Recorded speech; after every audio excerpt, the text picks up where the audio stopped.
दोस्तों नमस्कार, मैं उपेन यादव।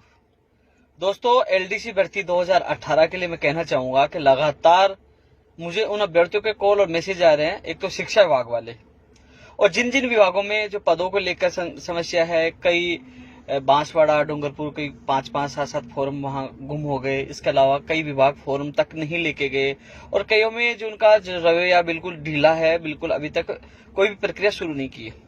दोस्तों मैं खुद सचिवालय जाके आया था। सीएमओ और एआरडी यानी प्रशासनिक सुधार विभाग में जो भी शिकायत अधिकारियों को देनी मैं दे के आया हूँ। खुद गया था, बात करके, और मीडिया के माध्यम से भी आपकी आवाज उठाई है। शुरू से लेकर एंड तक जब भी आप लोग समस्या में आए, उस समस्या में मैंने आपका साथ दिया, समस्या से निकाला भी है। और एक बार फिर आपकी आवाज उठाई है, मीडिया ने भी आज आपकी आवाज उठाई है, आपने देखा होगा। और सीएमओ में मैंने बात पूछा दी, और मैं खुद 1 तारीख को और भी मामले हैं, क्योंकि आपके मामले के अलावा मुझे और भी लोग लगातार यही कहते हैं कि आप 18 के लिए काम कर रहे हो क्या, और भी भर्तियां हैं। चाहे आरपी से एलडीसी भर्ती 2013 हो, चाहे 587 वाला मामला हो, चाहे रीट का मामला हो, चाहे सेकंड ग्रेड भर्ती 2018 का मामला, तमाम कई भर्तियां हैं जिसके संबंध में मुझे सीओ के अधिकारियों से मिलना है। माननीय मुख्यमंत्री जी से भी मैं निवेदन कर रहा हूँ, उनसे भी टाइम मांगा है, मुझे टाइम मिले उनसे भी मैं मुलाकात करूंगा जब समय मिलते हैं। अब शिक्षा विभाग की मैं बात करना चाहूंगा कि कई लोग कह रहे हैं कि शिक्षा विभाग में सबसे ज्यादा पद एलडीसी के प्राप्त हुए। जैसे इससे पहले एक चीज जो बताना चाहूंगा, सैनिक कल्याण बोर्ड में जो बता रहे हैं कि कई जगह पद कम है और जो अलॉटमेंट ज्यादा अभ्यर्थियों को कर दिया गया विभाग।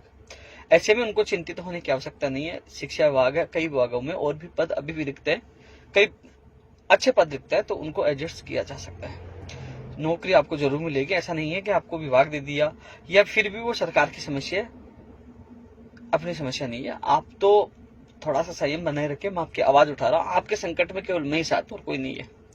जब जब आप लोगों के संकट आया, जब जब मैं आप लोगों के साथ आया और संकट से बाहर भी निकाला है। मीडिया के माध्यम से, यानी कि मीडिया में जो खबर आई है वो उसमें सीएमओ खुद भी संज्ञान लेता है, माननीय मुख्यमंत्री जी भी तक वो खबर जाती है कि हाँ इस भर्ती में ये हो रहा है। जो माननीय मुख्यमंत्री जी इस भर्ती की मॉनिटरिंग करते हैं, अधिकारियों को कहा था जल्द से जल्द इस भर्ती को की जाए। और सीएमओ में मैंने शिकायत दे ही दी थी, विभाग को मैंने बता ही दिया, कुछ मृतक आश्रितों को ज्वाइनिंग दे दी। वो कई कारण हुए थे, उन समस्याओं का निस्तारण वो कर रहे हैं। वो उनकी जिम्मेदारी है। प्रशासनिक सुधार विभाग उन पदों को लेकर, विभागों को लेकर जो समस्या उनको दूर करेंगे। अब मैं चर्चा करता हूँ। सबसे ज्यादा पद है शिक्षा विभाग के। दोस्तों 16 तारीख को मेल करने के बाद, आप सूची में निकलने के बाद फॉर्म वो लेने भी आए हैं। उसके बाद लोग कह रहे इतना समय क्यों लगा। मैं भी समझता था कि विभाग की लापरवाही है और इस पे जानबूझ के जो रवैया है विभाग का गलत है। थोड़ी बहुत तो लापरवाही मैं आज भी मानता हूँ, लेकिन मैं पूरी इसलिए नहीं मानता। जब मेरी बात हुई अधिकारियों से कि कमेटी का गठन किया गया, और कमेटी का गठन करने के बाद उन्होंने सभी जिलेवार जो पदों की सूचना भी मांगी है, उनके पास सूचना भी आई है।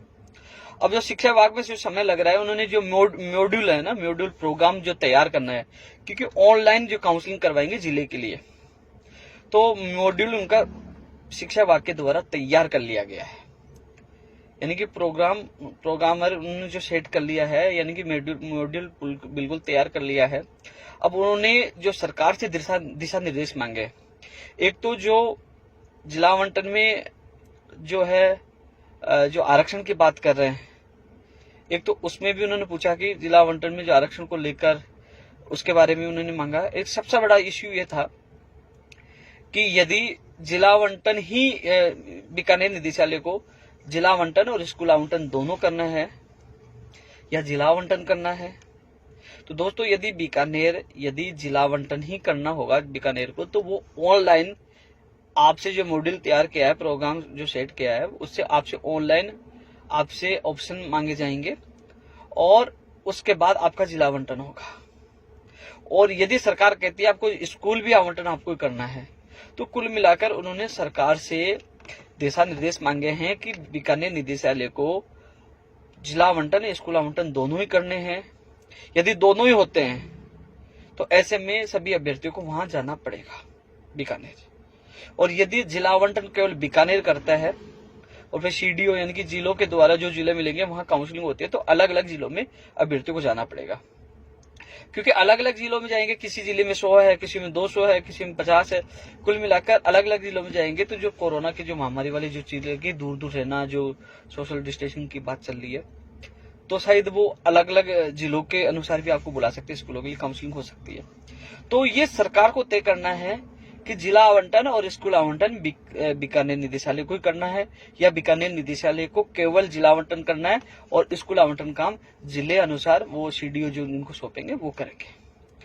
तो ये दिशा निर्देश सरकार से मांगा। और जो आरक्षण का जो मामला है जिला आवंटन के दौरान, वो भी उन्होंने सरकार से सुझाव मांगना किस प्रकार करना है। पहले समय लगा, कमेटी बनी, कमेटी के बाद हर जिले से उन्होंने पदों की सूचना मांगी और पदों की सूचना आने के बाद उन्होंने सरकार से दिशा निर्देश मांगे और उन्होंने जो मॉड्यूल तैयार कर लिया है, मॉड्यूल बिल्कुल तैयार है, उनकी तरफ से बिल्कुल तैयारी है। आने वाले वीक में सरकार की तरफ से दिशा निर्देश मिल जाएंगे और उस दिशा निर्देश के बाद आपकी प्रक्रिया शुरू होगी। मैंने खुद ने माननीय शिक्षा मंत्री जी से बात की है, उन्होंने भी आने वाले वीक का आश्वासन दिया था और आने वाले वीक में आपकी प्रक्रिया शुरू हो जाएगी। मैं एक बार पुनः कह देता हूं, यदि बीकानेर को कहा जाता है आपको जिला आवंटन ही करना है तो वो आपकी ऑनलाइन जिला आवंटन प्रक्रिया पूरी होगी।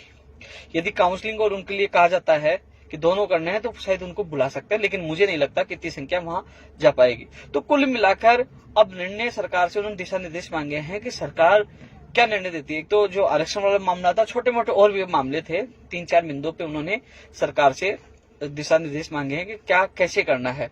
उनकी तरफ से मॉड्यूल बिल्कुल तैयार है।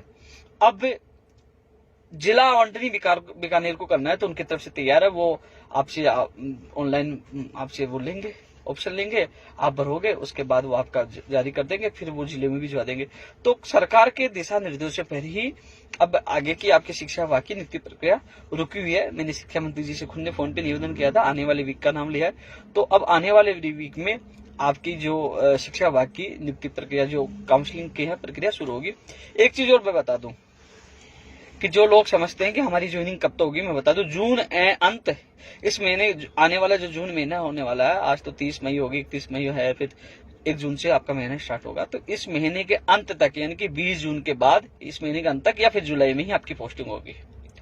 जुलाई से आगे नहीं जाएगा, जून अंत और जुलाई तक ही आपकी पोस्टिंग होगी। उससे पहले आपको पता है कि आपसे ऑप्शन भरवाएंगे, तो ऑप्शन में 5 से 7 दिन लेंगे, क्योंकि आप सबसे ज्यादा पद आपके शिक्षा विभाग में जो जिला आवंटन में ऑप्शन आपसे भराए जाएंगे, तो 5 से 7 दिन उसमें लेंगे। फिर 5 से 7 दिन आपका वो रिजल्ट निकालने में लगाएंगे।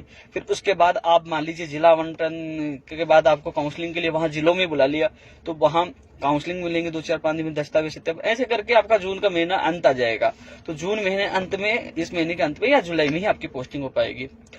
मैंने भी बात की है, बात रखे तो उन्होंने खुद ने ये कहा कि एक बताइए, हमने कमेटी बनाई, उसके बाद हमने सभी जिलों से, विभागों से हमने सूचना ली है, जिलों से पदों की सूचना ली, इसमें थोड़ा समय लग गया। उसके बाद हमने सरकार से निर्देश मांगे हैं। अब सरकार के निर्देशों का इंतजार, फिर हमने मॉड्यूल भी हमने बनाया है, हमारी तरफ से कोई कमी नहीं है, मॉड्यूल हमारा तैयार है। अब सरकार से निर्देश होते हैं, हम प्रक्रिया शुरू कर देंगे।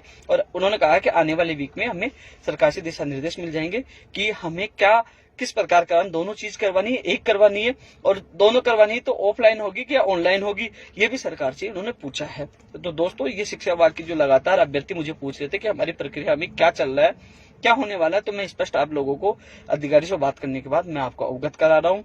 और आपसे यही है कि आपके साथ मैं पहले भी था, आज भी और हमेशा रहूंगा। थोड़ा सा सहम रखे, जून एंड या जुलाई में आपकी पोस्टिंग हो जाएगी। और जहां भी दिक्कत आएगी, आपका भाई साथ खड़ा रहेगा, सीना ठोक के आपके लिए लड़ाई करेगा, हमेशा की है, और आपको ज्वाइनिंग मिलेगी। जय हिंद, जय भारत।